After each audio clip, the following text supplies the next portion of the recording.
මේ සර්පයාගේ එක විෂ බිඳුවකින් මිනිසුන් 100ක් වගේ සංඛ්‍යාවක් මරණයට පත් කරන්න පුළුවන් කියලා විද්‍යාඥයෝ කියනවා. ඒ වගේම මේ සර්පයාගේ එක් පහරදීමකදී පිටවෙන විෂ මගින් මීයන් 2,50,000ක් පමණ මරණයට පත් කරන්නට පුළුවන්. ඉන්ලන්ඩ් ටයිපෑන් ලෙස හඳුන්වන ලොව උග්‍ර විෂ සර්පයින්ගේ ලැයිස්තුවේ පළවෙනි තැන ගන්න මේ සර්පයා වැඩි වශයෙන් ඕස්ට්‍රේලියාවේ මධ්‍යම ප්‍රදේශයේ නැගෙනහිරට වන්නට පිහිටා ඇති අර්ධ ශුෂ්ක කලාපයන් වල ජීවත් වෙනවා.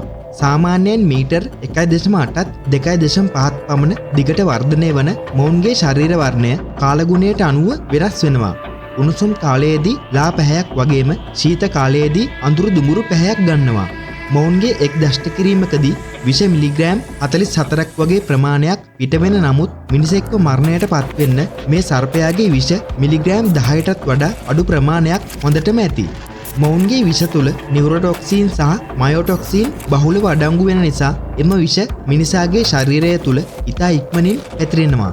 දෂ්ට කිරීමකදී ඉතා ඉක්මනින් ශ්වසන පද්ධතිය අක්‍රිය වෙලා හුස්ම ගැනීමේ අපහසුතා ඇති වෙලා විනාඩි කිහිපයක් ඇතුළත ප්‍රතිවිෂ ලබා නොදුන්නොත් විනාඩි 30ත් 45ත් අතර කාලයකදී එම මිනිසා මරණයට පත් වෙනවා.